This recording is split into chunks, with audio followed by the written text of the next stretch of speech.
பாகிஸ்தான் அரசு ட்ரம்ப் கிட்ட சொல்லியிருக்கக்கூடிய ரகசியங்கள் என்ன? இந்த ரகசியத்தை வச்சு ட்ரம்ப் எடுத்திருக்கக்கூடிய நடவடிக்கை ஈரானுக்கு வெற்றியை தேடி தருமா இல்லை தோல்வியில் முடியுமா? அபுதாபியில் ஈரான் ஒரு பயங்கரமான வேட்டை ஒன்று நடத்தியிருக்காங்க. ஈரானில் இப்போதைக்கு ஆளக்கூடிய ஒரு கட்சி அப்படின்னா அது ஐஆர்ஜிசி தான் அப்படின்னு சொல்கிறாங்க.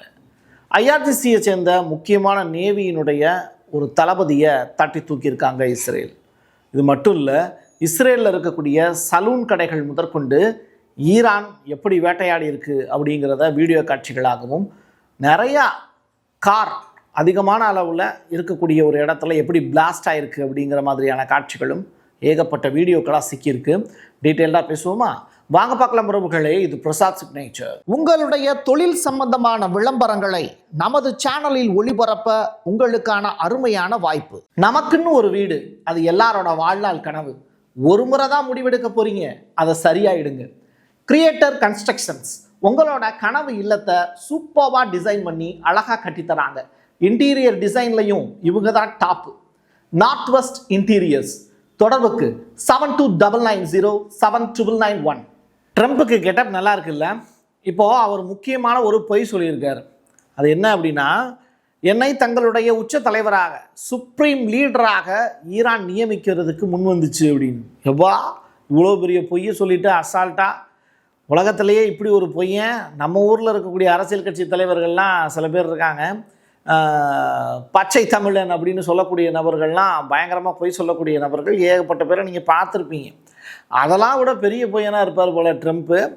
நான் இப்போது அந்த சுப்ரீம் லீடர் போஸ்டிங்லாம் எனக்கு வேண்டாம் அப்படின்னு ஒதுங்கிட்டேன், தேங்க்ஸ் அப்படின்னு சொல்லிட்டேன் ஈரானுக்கு அப்படிங்கிற ஸ்டேட்மெண்ட்டை சொல்லியிருக்காரு. ஆனால் அவங்க வற்புறுத்திட்டே இருக்காங்க, நீங்கள் தான் வந்து சுப்ரீம் லீடராக இருக்கணும் அப்படின்னு. ஈரானுடைய தலைவராக பொறுப்பேற்பதை விட வேற எந்த பொறுப்பையும் குறைவாக விரும்பிய ஒரு நாட்டு தலைவர் வரலாற்றிலேயே இருந்தது இல்லை அப்படிங்கிற ஸ்டேட்மெண்ட். சரி, நான் உங்களுக்கு சொல்கிறேன், நாம் மிகவும் பிரம்மாண்டமான வெற்றி பெற்று வருகிறோம் அப்படிங்கிற ஸ்டேட்மெண்ட்டையும் சொல்லியிருக்காரு. ஆக்சுவலி நம்ம சேனலில் வரக்கூடிய ஒரே பொய் என்ன அப்படின்னா ட்ரம்ப்பினுடைய ஸ்டேட்மெண்ட் மட்டும்தான். அதுவும் ட்ரம்ப் சொன்னதாக ட்ரூத் சோஷியலில் வெளியாகக்கூடிய உண்மையான செய்தியை தான் நம்ம போஸ்ட் பண்ணுறோம். அதுவே வந்து வேறு தவிர்க்க முடியல. ஏன்னா ஒரு நாட்டினுடைய பிரசிடெண்ட் அவர் சொல்லக்கூடிய விஷயத்தை நம்ம எப்படி வந்து மக்களுக்கு மறைக்கிறது, அதையும் நம்ம சொல்லி ஆகணும்ல. ஈரானுடனான போர் நிறுத்தத்தை ஐக்கிய அரபு அமீரகம் நிராகரிச்சிருச்சு. போர் நடக்கட்டும் அப்படின்னு சொல்கிறாங்க. அதாவது எந்த ஒரு அச்சுறுத்தலுக்கும் தெஹ்ரான் வந்து எங்கள் நாட்டின் மீது அச்சுறுத்தல் விடுக்கிறாங்க, அதை நாங்கள் சந்திக்க தயாருங்கிறாங்க. ஸ்ட்ரைட் ஆஃப் ஹார்மஸை மறுபடியும் திறப்பதற்கான முயற்சியில் ஐக்கிய அரபு அமீரகம் எவ்வளவு காசை வேணாலும் செலவு பண்ண ரெடியாக இருக்குது அப்படிங்கிற ஸ்டேட்மெண்ட்டை அந்த நாட்டுக்கான தூதர் யூசப் அல் உபைடா இவர் ஸ்டேட்மெண்ட்டாக சொல்லியிருக்காரு. அமெரிக்காவில் $1.4 ட்ரில்லியன் முதலீடு செய்வதற்கான தனது உறுதிப்பாட்டையும் மறுபடியும் ஒரு தடவை முன்மொழிஞ்சிருக்கார். அப்போது தெரிஞ்சே தான் யுஏஇ டெஹ்ரானை வம்புக்கு இழுக்கிறாங்க. அதனுடைய விளைவுகள் கடுமையாக இருக்கும் ஃபியூச்சரில். மத்திய இஸ்ரேலில் காசிம் அப்படிங்கிற ஏரியா ஏகப்பட்ட கார்கள் அணிவகுத்து நிற்கக்கூடிய காட்சி. அப்படிப்பட்ட இடத்துல வந்து ஈரானிய மிசைல் வந்து அட்டாக் செஞ்சு, இதில் கார் எல்லாமே வந்து பட்டார் பட்டார்னு வெடிக்கக்கூடிய காட்சிகள் அரங்கேறிச்சு. அதில் ஒரு டைப் ஆஃப் விஷுவல் மட்டும்தான் நம்மகிட்ட கிடச்சிருக்கு. அது பாருங்கள், இந்த கார் வெடித்து சிதறக்கூடிய காட்சிகள் அரங்கேறுது. இது இன்றைக்கி நம்ம சேட்டலைட் சேனல்கள் எல்லாமே இதை அதிசயமாக கவர் பண்ணியிருந்தாங்க. அது வேறு விஷயம். இந்த இடம் மட்டும் கிடையாது, நிறையா கார்கள் வந்து மொத்தமாக இருக்கக்கூடிய இடங்கள்லையும் பிளாஸ்ட் ஆகிருக்கு அப்படிங்கிற செய்தி வெளியாகிருக்கு. அமெரிக்கா கிட்ட இருக்கக்கூடிய அதிநவீன மிசைலில் ஒன்று இந்த B-52 அப்படிங்கிற பாம். அதை வச்சு இப்போ ஆட்டம் காட்டிக்கிட்டு இருக்காங்க அப்படிங்கிற தகவல் வெளியாக இருக்குது. அது மட்டும் இல்லை, காஸ்வின் அப்படின்னு சொல்லிட்டு ஒரு பகுதி, அதாவது இராணுவ உற்பத்தி. தொடர்ச்சியாக ஈரான் வந்து அதிகமான அளவில் ட்ரோன்களை வந்து உற்பத்தி பண்ணிக்கிட்டே இருக்காங்க, அதை முடக்கணும் அப்படிங்கிறதுக்காக. அப்போ போர் அப்படின்னு ஒன்று இருந்துச்சுன்னா தொடர்ச்சியாக ட்ரோன்கள் உற்பத்தி செஞ்சுக்கிட்டே இருந்தாங்கன்னா என்ன ஆகும்? போர் நடந்துக்கிட்டே இருக்கும். அதனால் ஈரானுடைய ஆயுத தொழிற்சாலைகள் மீது இந்த B-52 ரக குண்டுவீச்சு விமானங்களை பயன்படுத்தி அட்டாக் நடத்துறதுக்கு ஈரான் மேலே அட்டாக் நடத்துறதுக்கு அமெரிக்கா திட்டம் போட்டு அந்த வேலையை செஞ்சுக்கிட்டு இருக்காங்க. இதில் முக்கியமான தொழிற்சாலைகள் குறிவைக்கப்பட்டதாகவும் ஈரானுடைய இராணுவ தொழில்துறை உள்கட்டமைப்புக்கு பயங்கர சேதம் ஏற்பட்டிருக்கிறதாகவும் தகவல்கள் வெளியாகுது. இந்த B-52 பாம்பினுடைய செயல்பாடுகள் பற்றி ஏற்கனவே ஜூன் மாதம் தெரியும். பட் இந்த தடவை இது பெரிய அளவில் பேசுபொருளாக இல்லை. காரணம் என்னென்னா, நிலத்தடிக்கு அடியில் வந்து ஒரு 120 அடி கீழே போய் பாம்பு வந்து விழுகும். ஆனால் இதோடைய செயல்பாடு இப்போ சக்ஸஸ்ஃபுல்லாக அமைஞ்சிருக்கா அப்படிங்கிற ரிப்போர்ட்டை ஈரான் சைட்லையும் சொல்லலை, அமெரிக்காவும் இதை பெரிதுபடுத்தி காண்பிக்கவே இல்லை. ஏன்னு தெரில. பாகிஸ்தானுடைய உளவுத்துறைங்கிறது ரொம்ப ஸ்ட்ராங்கானதுன்னு நான் பலமுறை உங்கள்கிட்ட சொல்லியிருக்கேன். அந்த வகையில் அவங்க அமெரிக்காவுக்கு இப்போ ஒரு முக்கியமான ஸ்டேட்மெண்ட் ஒன்று சொல்லியிருக்காங்க. ஈரானில் இப்போதைக்கு பேசுகிறதுக்கு இருக்கக்கூடிய நபர்கள் அப்படின்னு பார்த்தீங்கன்னா 2 பேர் தான். ஒன்று ஈரானுடைய ஃபாரின் மினிஸ்டர் அப்பாஸ் அராக்சி, இன்னொன்று ஈரானுடைய சபாநாயகர் இந்த இருக்கார் இல்லையா இவர். இந்த 2 பேரை மட்டும் எலிமினேட் பண்ணிடாதீங்க அப்படின்னு இஸ்ரேலுக்கு நீங்கள் அறிவுரை பண்ணுங்க அப்படிங்கிற ஸ்டேட்மெண்ட்டை பாகிஸ்தானில் இருந்து தகவலாக போயிருக்கு. உடனே அமெரிக்காவும் வந்து இஸ்ரேலுக்கு இதை தகவலாக பதிவு செஞ்சுருக்காங்க. அங்கே பேச்சுவார்த்தை நடத்துறதுக்கு 2 பேர் மேலே எந்த காரணத்தை கொண்டும் கை வச்சிடக்கூடாது அப்படின்னு இஸ்ரேலுக்கு இப்போ உத்தரவு பிறந்திருக்கான். ஹிஸ்புல்லாவினுடைய ஹெட் குவார்ட்டர்ஸ் மேலே ஒரு பயங்கர அட்டாக்கை வந்து இஸ்ரேல் நடத்தியிருக்காங்க. லெபனானில் இருக்கக்கூடிய மிக முக்கியமான பகுதியில் பல்வேறு இடங்களில் 200க்கும் மேற்பட்ட இடங்களை சூஸ் பண்ணி இஸ்ரேல் அடிச்சிருக்காங்க. இது ஈரானுடைய கோபத்தை பயங்கரமாக தூண்டியிருக்கு. அது மட்டும் இல்லை, ஐக்கிய அரபு எமிரேகத்தில் முழுமையான பீதி வந்து இப்போ கிளம்பியிருக்கு அப்படிங்கிற தகவல். துபாய் உள்ளிட்ட நாடுகளில் ஆளக்கூடிய அரசு வந்து மக்களுக்கு பாதுகாப்பு கொடுக்கறதுக்கு உறுதியாக இருந்தாலும் அங்கே நிலவக்கூடிய நிலைமை அப்படிங்கிறது அந்த நாட்டினுடைய ADNOCயினுடைய தலைமை நிர்வாக அதிகாரி கேமரா முன்பாக தோன்றி ஒரு விஷயத்தை பதிவு செய்கிறார். நமக்கெல்லாம் ஆக்சிஜன் அப்படிங்கிறதே ஈரான் கிட்ட இருந்து கிடைக்கக்கூடிய எரிபொருள் தான். அதுவே கட்டாயிருச்சு அப்படின்னா என்னதான் நம்ம பணக்கார நாடாக இருந்தால் கூட நம்மளால் சர்வைவல் ஆகிறது கஷ்டம் அப்படின்னு சொல்கிறாங்க. வெறும் 3 வாரங்களில் கச்சா எண்ணெயினுடைய விலை 50% உயர்ந்திருக்கு அப்படிங்கிறது ஆச்சரியத்திலும் ஆச்சரியமான தகவல். அது மட்டும் இல்லை, ரிஃபைனரி ஆலைகள் எல்லாமே க்ளோஸ் செய்யப்படக்கூடிய நிலையில் உலகம் முழுவதுமே லாக்டவுன் ஏற்படுவதற்கான வாய்ப்பு இருக்கிறதாக மேற்கத்திய கூட்டமைப்பு முழுவதுமே ஈரான் அச்சு அசலாக கழுத்தை நெரிக்கக்கூடிய வேலையை செய்கிறாங்க. இது உலகளாவிய அளவில் இருக்கக்கூடிய மக்களை ஆக்சிஜன் இல்லாட்டி என்ன ஆகும், அப்படி ஒரு சுச்சுவேஷனுக்கு உலகத்தை கொண்டு போயிடும். இது கிட்டத்தட்ட கொரோனா காலத்துக்கு தான் நம்மளை கூட்டு போகும். ஏன்னா ஆக்சிஜன் இல்லாமல் நிறையா பேர் இறந்து போனாங்க, ஞாபகம் இருக்கா? அப்படி ஒரு சுச்சுவேஷன் தான் இந்த கச்சா எண்ணெய் இல்லாமல் போகிறதும் உலகத்தை லாக்டவுன் ஆக்கி விடும் அப்படின்னு சொல்லியிருக்காரு. அபுதாபியில் ஈரானுடைய சமீபத்திய வேட்டையில் 2 பேர் இறந்து போயிருக்காங்க அப்படிங்கிற அப்டேட்டு. அமெரிக்க அதிபர் டொனால்டு ட்ரம்பினுடைய போர் நிறுத்த முன்வழிவை ஏற்கிறதுக்கு ஈரான் மறுத்ததை தொடர்ந்து இந்த தொடர் தாக்குதல்கள் நடந்து வருவதாக செய்திகள் வெளியாகுது. அது மட்டும் இல்லை, இஸ்ரேல் வந்து ஏர் ஸ்ட்ரைக் வந்து எங்கே நடத்தியிருக்காங்க அப்படின்னா சவுத் லெபனான் பக்கம் நடத்தியிருக்காங்க. இதில் ஷக்ரா அப்படிங்கிற பகுதி, அது மட்டும் இல்லை, அது வந்து எந்த டிஸ்ட்ரிக்டில் இருக்குது அப்படின்னா ஜெய்பில் அப்படிங்கிற அந்த டிஸ்ட்ரிக்டில் இருக்குது. லெபனானை வேட்டையாடுவதன் மூலியமாக இஸ்ரேல் சொல்ல விரும்பக்கூடிய விஷயம் அப்படிங்கிறது, உனக்கு ரொம்ப நெஞ்சுக்கு நெருக்கமாக இருக்கக்கூடிய உன்னுடைய சகோதரர்கள் மேலே அட்டாக் பண்ணுறேன், முடிஞ்சால் அவங்கள காப்பாற்று அப்படிங்கிறது தான். பட் ஈரானுடைய கவனம் இப்போ லெபனான் மக்கள் இல்லை. அவங்க முழுக்க வந்து இஸ்ரேலையும் அமெரிக்காவினுடைய பேஸையும் அட்டாக் பண்ணி உலகத்தினுடைய பார்வையை தன் பக்கம் இழுக்கிறதுல மட்டும்தான் அவங்களுடைய கவனம் இருக்குது. அது மட்டும் இல்லை, அவங்க அடிவாங்கின காட்சிகளையும் இப்போ ரிலீஸ் பண்ணியிருக்காங்க.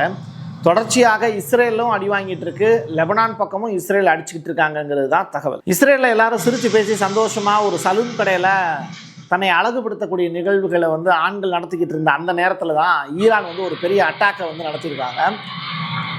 போருக்கு நடுவில் என்ன உனக்கு வந்து முடிவெட்டிக்கிட்டு இருக்கு அப்படிங்கிற அளவுக்கு தான் இப்போ சம்பவம் நடந்திருக்கு. அனைத்து மாநில முதல்வர்களோடையும் பிரதமர் நரேந்திர மோடி பேச்சுவார்த்தையில் ஈடுபடவிருக்கார். அதுவும் மேற்காசிய போர் தொடர்பாக நடத்த வரக்கூடிய இந்த பேச்சுவார்த்தையில் வரக்கூடிய சட்டமன்ற தேர்தல் நடக்க போதில்லை. அதனால் நம்ம தமிழ்நாட்டினுடைய முதல்வர் அதில் கலந்துக்க மாட்டாங்க. ஸோ இவங்களை தவிர்த்து மீறி இருக்கக்கூடிய நபர்கள் எல்லாமே இந்த கூட்டத்தில் பங்கெடுத்து இந்த பெட்ரோல் டீசல் விலை தொடர்பாகவும் கச்சா எண்ணெயினுடைய ஏற்றம் தொடர்பாகவும் அந்த கூட்டத்தில் தங்களுடைய கருத்துக்களை தெரிவிப்பதற்கான வாய்ப்பு இருக்குது அப்படின்னு சொல்கிறாங்க. ஸ்ட்ரைட் ஆஃப் ஹார்மஸ் இந்த நீரிணையை மூடக்கூடிய பொறுப்பை ஈரானிய இராணுவ அதிகாரி அலிரேசா டங்ஸ்ரி அப்படிங்கிற நபர் தான் எடுத்துக்கிட்டார். பட் இப்போ அவர் உயிரோடு இல்லை அப்படிங்கிற தகவலை இஸ்ரேலிய ஊடகங்கள் செய்திகளாக வெளியிட்டுக்கிட்டு இருக்காங்க. தொடர்ச்சியாக தலைவர்களை பழிவாங்கக்கூடிய வேலைகள் அப்படிங்கிறது இங்கே ஈரானில் நடந்துக்கிட்டே இருக்குது. அதில் ஒரு பகுதியாக இஸ்ரேலுடைய பாதுகாப்பு அமைச்சர் கட்ஸ் அவர்கள் சொல்லியிருக்கக்கூடிய விஷயம்தான் இது. IRGCயினுடைய நேவி சீஃப் வந்து நாங்கள் கொண்டுட்டோம் அப்படின்னு. இதே மாதிரி நிறையா பேரை எலிமினேட் பண்ண போகிறோம் அப்படிங்கிறதையும் லிஸ்ட் அவுட் பண்ணியிருக்காங்க இஸ்ரேல். ஈரான் இப்போ ஒரு ஒப்பந்தத்துக்காக கெஞ்சுது அப்படின்னு ட்ரம்ப் வந்து தன்னுடைய ட்ரூத் சோஷியல் பக்கத்தில் போட்டிருக்காரு. அவருக்குன்னு ஒரு பக்கம் இருக்குது, அவர் வாட்டுக்கு இஷ்டத்துக்கு ஏதாவது ஒன்று எழுதிக்கிட்டே இருக்கார். விசித்திரமானவர்கள் அவங்க அப்படின்னு சொல்லி ஈரானை வசைபாடமும் செய்கிறார். இப்போ தான் ஆரம்பிக்கும் போது, இந்த வீடியோ ஆரம்பிக்கும் போது நான் சொல்லியிருந்தேன், அவங்க ஈரானுக்கு தேங்க்ஸ் சொல்லியிருந்தார் ட்ரம்ப். இப்போ என்ன அப்படின்னா, அவங்க என்கிட்ட வந்து கெஞ்சிக்கிட்டு இருக்காங்க, போரை எப்படியாவது நிறுத்தி கொடுங்க அப்படிங்கிற மாதிரி ஸ்டேட்மெண்ட் சொல்கிறார். ஸோ தொடர்ச்சியாக அவங்க முன்னுக்கு பின் முரணாக பேசினாங்க அப்படின்னா எங்ககிட்ட வந்து கெஞ்சுறாங்க. பட் உலகத்துக்கு அவங்க எப்படி சொல்கிறாங்க செய்தியை, நாங்கள் தான் வந்து ஜெயிச்சுக்கிட்டு இருக்கோம் அப்படிங்கிற மாதிரியான ஸ்டேட்மெண்ட்டை சொல்கிறாங்க. நாங்கள் பேச்சுவார்த்தையில் ஈடுபடலை அப்படிங்கிற பொய்யை சொல்கிறாங்க. இது சரியான விஷயமா அப்படிங்கிறத ட்ரம்ப் கேட்குறாரு. ஸோ அவர் கேட்கக்கூடிய விஷயம் உண்மையாக இருக்குமா பொய்யாக இருக்குமா அப்படிங்கிற அலசி ஆராய வேண்டிய தேவை நமக்கு இல்லை. அவர் ட்ரூ சோஷியல் பக்கத்தில் என்ன சொல்லியிருக்காரோ அதை உங்கள்கிட்ட நான் சொல்லிட்டேன். ஈரானுக்கும் அமெரிக்காவுக்கும் இடையில இருக்கக்கூடிய பஞ்சாயத்தை எப்படி முடிக்க முடியும் அப்படின்னு ஒரு கொஸ்டின் இருக்குது. அந்த கேள்விக்கான பதில் என்ன அப்படின்னா, இந்த ஆயுத மோதலை நிறுத்தணும் அப்படின்னா 2 பேருமே ஜெயிச்சிட்டாங்க அப்படிங்கிறத அனௌன்ஸ் பண்ணுறதுக்கு ஒரு வாய்ப்பு இருக்குது. 2 பேரில் யாராவது ஒரு ஆள் தோக்கணும்ல. அப்படிப்பட்ட ஒரு சுச்சுவேஷனை உருவாக்கணும் அப்படின்னா இந்த போர் மறுபடியும் நடந்துக்கிட்டே தான் இருக்கும் அப்படிங்கிறத சொல்கிறாங்க. இதை யார் சொல்கிறா அப்படின்னா, ரஷ்யாவினுடைய நிபுணர் கான்ஸ்டன்டின் ப்ளோகின் அப்படிங்கிற அந்த நபர் இதை எக்ஸ்பிளைன் பண்ணியிருக்கார். நீண்ட மற்றும் கடினமான பேச்சுவார்த்தைகள் மூலமாக மட்டுமே இதற்கு தீர்வு காண முடியும் அப்படின்னு ரஷ்யா சைடில் இருந்து வந்திருக்கக்கூடிய இந்த அறிவிப்பை உலக மக்களுக்கு நம்ம சொல்கிறோம். கண்டிப்பாக கேட்டுக்கோங்க. இதில் வெற்றி தோல்வி அப்படிங்கிற ஒரு விஷயத்தை நோக்கி போனாங்க அப்படின்னா இந்த போர் முடிவடையவே ஆகுது. இதற்கு உதாரணம் தான் ரஷ்யாவுக்கும் உக்ரைனுக்கும் இடையில நடக்கக்கூடிய போர். யார் அங்கே வெற்றியாளர் அப்படிங்கிறது தான் பிரச்சனை. வெற்றி தோல்வியை தாண்டி உலகத்தினுடைய சமாதானமும் இங்கே ரொம்ப முக்கியமானது. எல்லாரும் சந்தோஷமா இருக்கணும் அப்படின்னா இந்த போர் முடிவடையணும். அதை தவிர வேற வழியே கிடையாது. அதை யார் செய்ய போறா அப்படிங்கிறத பார்க்கலாம். என் கையெழுத்து என் மக்களுக்கான உறவுகளே, மீண்டும் ஒரு பதிவில் சந்திக்கலாம். நன்றி, வணக்கம். உங்களுடைய தொழில் சம்பந்தமான விளம்பரங்களை நமது சேனலில் ஒளிபரப்ப உங்களுக்கான அருமையான வாய்ப்பு. Prasad signature media broadcasting private limited. நீங்க நியூஸ் ரீடரா மாறணுமா, கண்டென்ட் கிரியேட்டரா உருவாகணுமா, சேட்டலைட் சேனல்ல ரிப்போர்ட்டரா வேலை பார்க்கணுமா, டாக்குமெண்ட்ரி மேக்கிங்ல இருந்து ஜேர்னலிசம் பற்றிய முழுமையான பயிற்சி பெற உங்களுக்கான அருமையான வாய்ப்பு. எங்களை தேடி வாங்க. ஆன்லைன் மற்றும் நேரடி பயிற்சி வகுப்புகளும் சர்டிபிகேட் கோர்ஸாவை கத்துத்தரும். மீடியா துறையில் 10 ஆண்டுகளுக்கு மேல அனுபவம் உள்ளவர்கள் பயிற்சி கொடுப்பார்கள். வாய்ஸ் ஓவர் தொடங்கி வாய்ஸ்லெஸ் பீப்புளுக்காக உங்களை சிறந்த ஜேர்னலிஸ்டா உருவாக்க வேண்டியது எங்களோட பொறுப்பு. ஸ்கூல்ஸ் அண்ட் காலேஜஸ்ல ஜூனியர் ஜேர்னலிஸ்ட்ங்கிற பேர்ல ஒர்க் ஷாப்பும் கண்டக்ட் பண்ணி கொடுக்கிறோம். மோட்டிவேஷனல் ஸ்பீக்கரா கடந்த 15 ஆண்டுகளா கல்வி நிறுவனங்களுக்கு நிகழ்ச்சிகளும் நடத்தி தரோம். தொடர்புக்கு 9944790333 94493594 prasadsignature@gmail.com. நமக்குன்னு ஒரு வீடு, அது எல்லாரோட வாழ்நாள் கனவு. ஒரு முறை தான் முடிவெடுக்க போறீங்க, அதை சரியாயிடுங்க. கிரியேட்டர் கன்ஸ்ட்ரக்ஷன்ஸ் உங்களோட கனவு இல்லத்தை சூப்பர்வா டிசைன் பண்ணி அழகா கட்டித்தராங்க. இன்டீரியர் டிசைன்லையும் இவங்க தான் டாப். North west interiors. தொடர்புக்கு 7299079991.